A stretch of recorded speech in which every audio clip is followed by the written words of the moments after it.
All right, so I did a few things off camera just to sort of keep this thing moving. I did paint the interior silver, and then I used some oil paints, thinned out oil paints with just mineral spirits, and dropped them in there to make it like a wash. And it darkened everything, which is fine. And then I went back and dry brushed a little bit. So my engine's good. I'm going to put a hole over this, or a hole.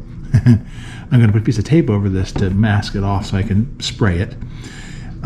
What I've decided to do, I also painted the propeller really easily, just by spraying the tips first, masking them, doing the prop blades, and then the hub.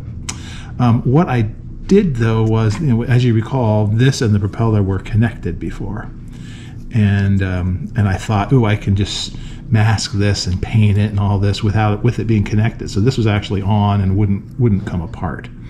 What I decided was I can't do that, mostly because while this seam is pretty good, put this on here, it's not a bad seam right here. You press it in place and glue it, it's not bad. That seam didn't exist. So this seam has to disappear, and has to disappear in the gun troughs and all the rest. So it has to be on, but I want the propeller to spin. So I could either put in the propeller like this without a backing so that it would, fall out, or what I did was I took this very fine skinny blade, and I actually went behind here and cut like this, back and forth, back and forth, back and forth, and slowly cut through this propeller spinning piece, which is right here now. Okay, there it is. Okay, that's the piece that was supposed to, that would hold the prop in, the hub in. Worked fine. Drilled a hole in that, drilled a hole in the end of this part, and I put a piece of brass in there. That'll give me some kind of, because they're basically flush, and if I try to glue this on back here again, all I'm going to do is mess it up so it won't spin. So put this piece of brass in there. The idea is going to be to, once this is ready to go, I'll mask this off. I will mask the propeller blades and everything in the hub. I'll slide this in, and now with that piece of brass, I'll be able to put some super glue on here, slide this on, and it will hold it in place. So I'll probably just put the glue right here, and that will hold the propeller in.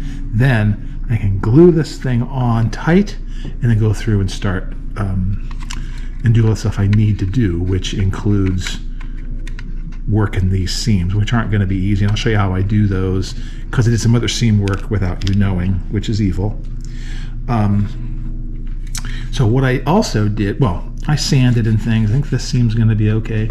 I did put some tape, putty back here, and then used a brush and some lacquer thinner and spread it out so that it, basically I'm trying to not get rid of all that surface detail, trying not to sand, or sand very little. Did the same thing on this side, which is good. That turned out. I'll have to kind of put a blade in there and get rid of that, because that kind of holding that together. You can see that there's a piece that went in there, and that's supposed to be separated. So I'll have to open that up again, which I just did. That's fine. That works great. Okay, so that's fine. So those pieces are good enough. They're just supposed to fare in a little bit. I worked a little bit on this front end, although there's a little speck there, a little dot I got to do.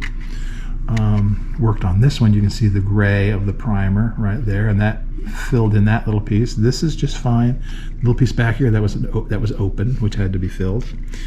And then one of the one of my millions of subscribers said, this is a nice kit, you have to just do some things with it, and pointed out that this is supposed to be an open air scoop of some kind. I didn't know that. I wasn't sure what it was. So what I did was drilled it out. It was a really good suggestion. I drilled it out, and then I'm just refining the inside so it looks square. Well, what do you want? My cat needs attention. Oh, you want to be bombed? Is that it? Oh, we can bomb you if you want. Yeah, we can bomb you.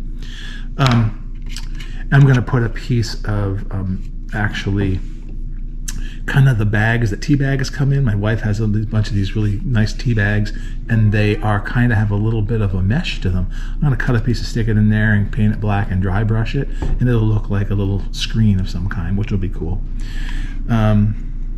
So anyway, did that. I already told you I drilled out the exhausts, which looks better. And then the last thing I did as a nod to real modeling, and it's the last thing I'll do, is these little pieces these are two 50 caliber machine guns that stick out of this housing. And the real airplane, they stick out little ways, and I gotta drill them out a little bit more, but they stick out a little bit and they look really cool. The model had things molded in, and they were like little triangles that were very soft. They looked really dumb.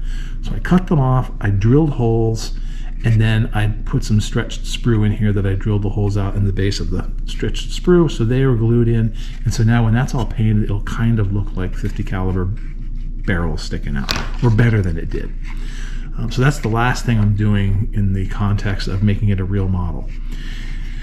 The other thing I tried, which I've never done before, I just taped back the canopy, the canopy frames, got them almost all done, but you can see some of them I just completely taped them, but I used this stuff. I've never used Maskall before, and I used that to fill in some of the other components. I'm going to see how that works. It basically dries and it's like a latex, and I hope that it works. I've never used it before. I do have one more piece to paint, which is this little curved part right in here has to be glass.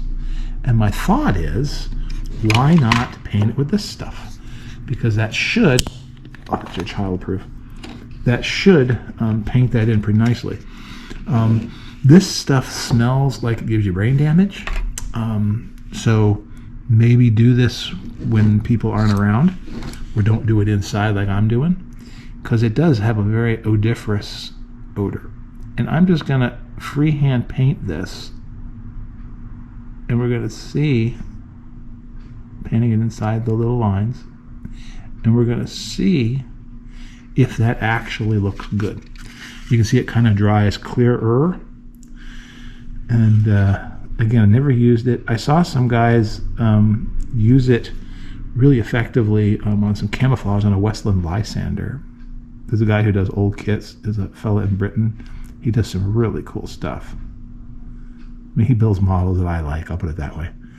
Things like this. In this case, he uses mostly Airfix models, old Airfix models, but in Matchbox. But he paints them up real nice, and they look great.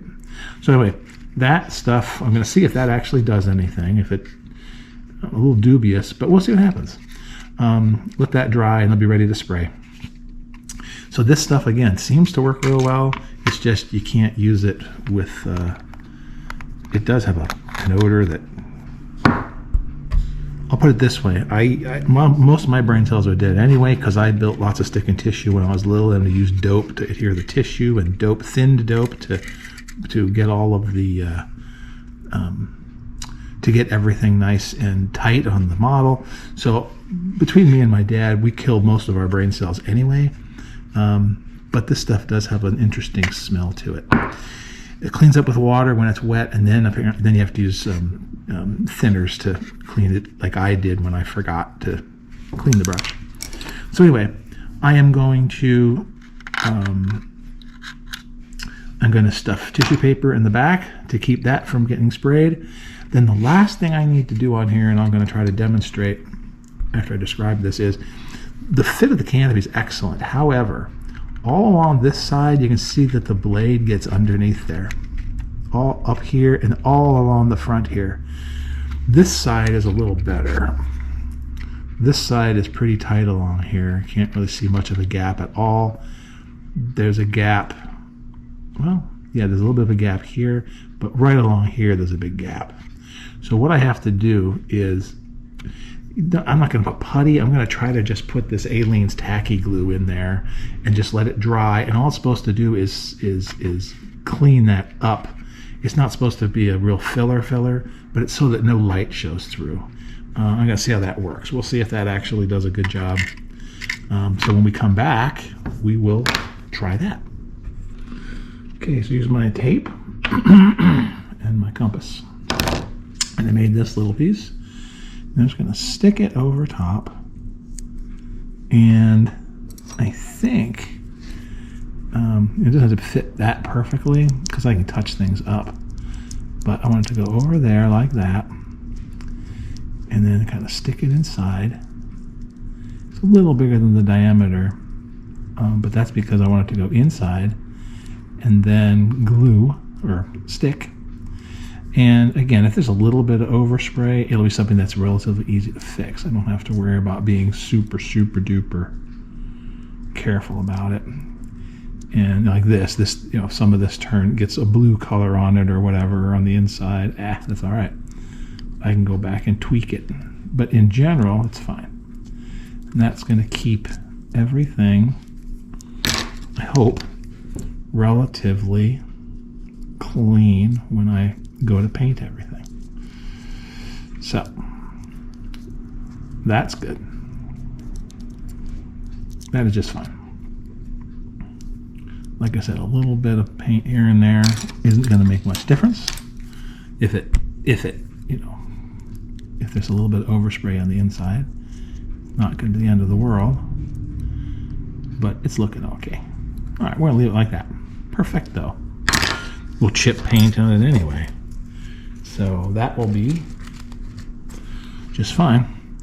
So now I should be able to just glue this puppy in and get it to stick.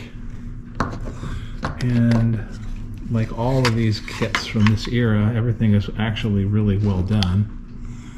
There's a couple nice pegs here. You can't mess up the orientation, even if you're a stupid young little child like myself. Not gonna happen. I did, by the way, go through and hit each of these surfaces, the one I'm painting now with the glue and also the fuselage, with a little bit of sandpaper, a flat sandpaper. Fits right in like that. Push it in place, let her dry. Maybe put a little bit more, kind of boop. Oh, you know what? You're an absolute moron. You can't do that. You have to put the propeller on first. Gosh, what an idiot. Sometimes I amaze even myself. So let's back up. At least I know it's going to fit nice. Let's back up and try to fill these little crevices on the canopy. So all I'm going to do is use straight Aleene's Turbo Tacky Glue. And I'm going to take a brush. I went to the hobby store and I bought some brushes that are kind of chintzy brushes. But they're nice because you don't have to worry about them too much. And I'm going to go in here. This is hard to do because I'm using my... Oh, this actually works okay. I think I see a little bit here that needs to be covered up. And you can sort of... You can kind of get rid of excess, which isn't too hard to do.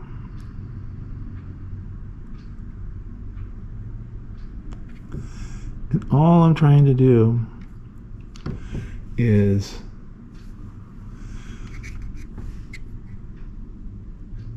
basically fill the crevice here, and I'm trying to see if this will work instead of using actual filler, because the actual filler is, you know, designed for this. At the same time, I don't feel like doing a whole bunch of sanding. And all I'm really trying to do is fill this so that when you put paint in there, the cracks, the crevices disappear. This one in particular, maybe we can see it. It definitely looks like a hole And then if I put this on here like this, and all along here, I'm hoping this will look cool. And then what I'll do is I will wipe off the excess with a Q-tip in a little bit of water.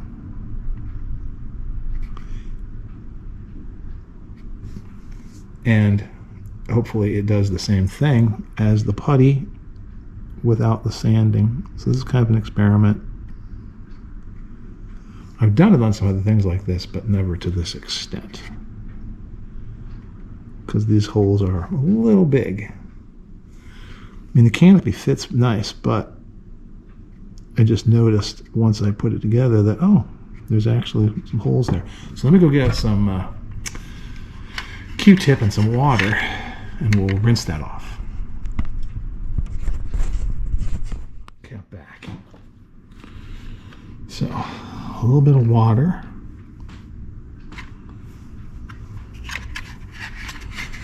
And let's see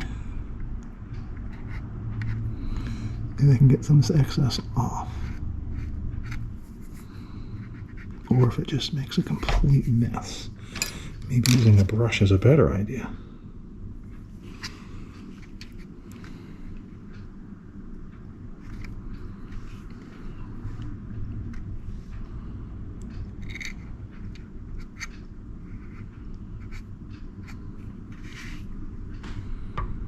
It's also hard to do this with my gigantic eyes on. I've got my, I'm looking through this light that I have, and at the same time I'm trying to keep everything kind of in focus, in frame, so you guys can see it.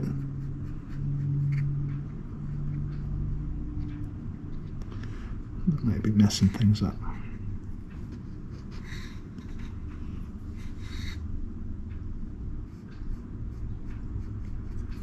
So let's hope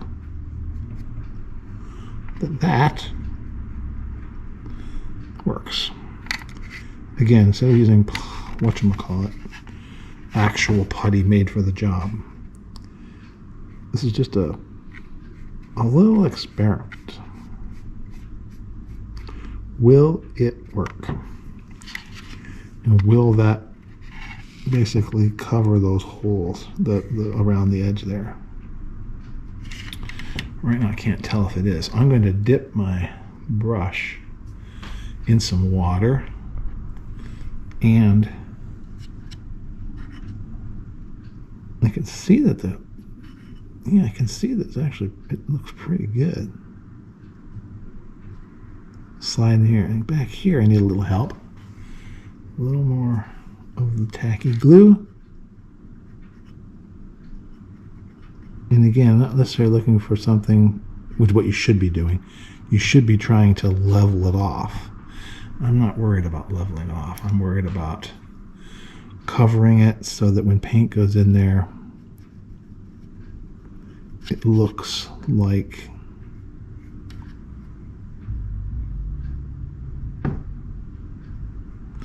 you can't see light through it. That's all I'm looking for. I'm not looking for an absolute perfect. I mean, I should be, but in honesty, I'm not. Let's leave it at that. Okay, I got the moron genes out of me, so we got this system down here. All I did was use regular masking tape to tape these together. That's going to be fine. That'll fit just fine. I'll be able to work around it. I'm not worried. So I'm going to now put this little guy in here, and I'm going to plop this piece onto the end of the brass, and then I'm going to take a little bit of super glue and some zip kicker. I'm going to take the super glue and just put it directly onto the end of this. If it comes out of the... Yeah, it's amazing, you know, how physics doesn't work when you're building a model. I think I opened this. Maybe I'm almost out of glue. Anyway, what I'm going to do is put some glue on there. Oh, wait, is it coming? I'm going to put some glue on here, and that will make it nice, and it'll basically lock that piece down perfectly well. And then we can basically, ooh, I think it was starting to come out. We can lock that down, and then there she is. We can lock it down with the zip kicker.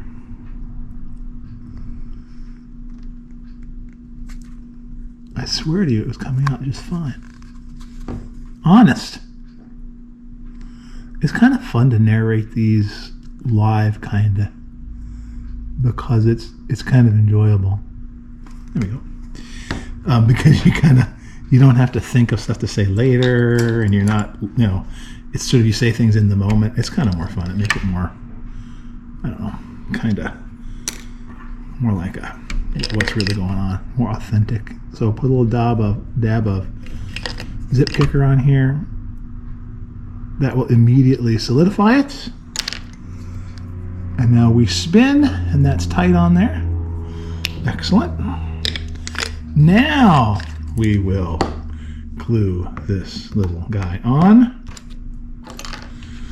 which is again self-explanatory. Some glue on those parts because they fit, like I said, into those little towers, and they fit exactly where they're supposed to. And then a little glue around the outside edge. And then I'll fill this, and I'll show you how I fill it, since I didn't show filling into the other parts. Well, you gotta line them up, moron. Man, those little doofus gremlins are still giving me no end of trouble today. Here we go. Must be all that turkey.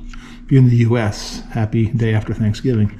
If you're not, boy, we ate well yesterday. There we go. That's good. Let that dry. That'll be ready. Then, this is what's handy about having landing gear that move. I can go ahead and pull the landing gear down.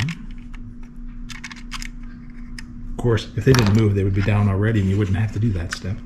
But anyway, set this down. And I'll be able to spray around this and turn it and get all the pieces. It'll be just fine.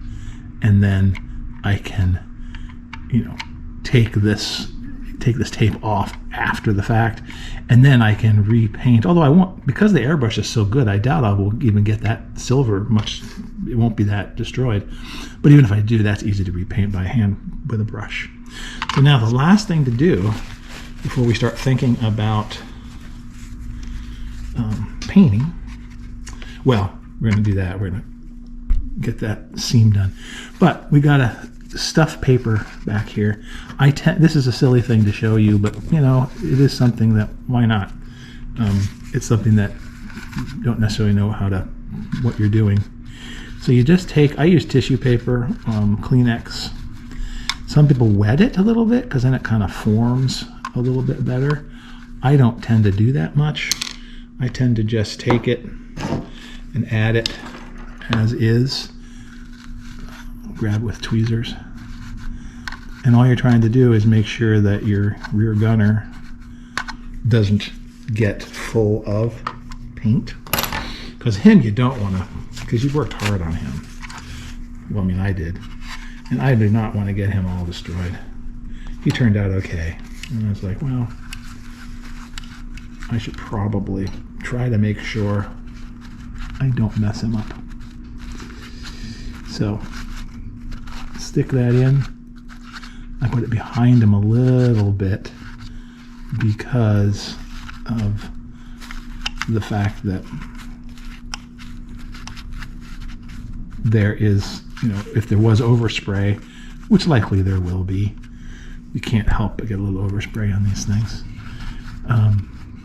You want to minimize the damage as much as possible. So that's looking okay. Get a little bit of excess off of here maybe. Shove it in there. Get it all in. And then it's basically, I think it's ready to paint. Except for that one front seam, which we'll go through. But that's basically it. That's basically all we need. Just to get that in. And then we can just sort of enjoy ourselves painting. And what I'm going to do when I initially start painting is I'm using a really couple good pictures that are actually kind of famous, I guess, from Life magazine, and they're period pictures, I think right after the Battle of Midway. So it would have been summer of '42 sometime, maybe fall, not sure. But it's a really great set of pictures, and they're in color. And they show a bunch of Dauntlesses all flying along, probably out in the Pacific somewhere, probably out over an atoll, maybe Hawaii, I don't know. But they're out there flying, and they're getting pictures taken, and they have beautiful weathering on them. Really, it's different colors of like the blue-gray that usually covers them. A lot of it is all faded, and then there's places where they put new paint on there. It's really obvious and really cool. So we're going to do that. But except for filling that gap, I think we're ready. I'm still looking for my screen for this bottom. Can you see it? Yeah. I'm looking for a screen for that. I haven't found it yet, but I will. But we'll do that. The gun, by the way, was taken off, and it's hiding safely. And so, except for this piece, which we'll show next, then we will start painting. Oh yeah, what I was going to say is there's a lot of wear and tear here by the wing roots on both sides, and it shines through, or it goes through to like the interior green, or I guess a zinc chromate or something. I guess it could be yellow of the wings. I think I mentioned that, but I'm not sure. I'm going to make it like a greenish yellow. I'm going to spray this, and I'm going to take this stuff and sort of dabble it on with a sponge, and hopefully it'll have irregular places that'll be like chipped paint. And then when I paint everything, I'll rip that stuff off, and I should go down to that color that's sort of that greenish color. So we'll see. But all in all, it's coming along really nice. I cannot wait to actually paint it. I think that's going to be a lot of fun. So next time we'll do that seam once it's dry. I'll probably do that tonight, and then we will go from there. See, our propeller spins and it won't fall out now. This is going really, really, really well.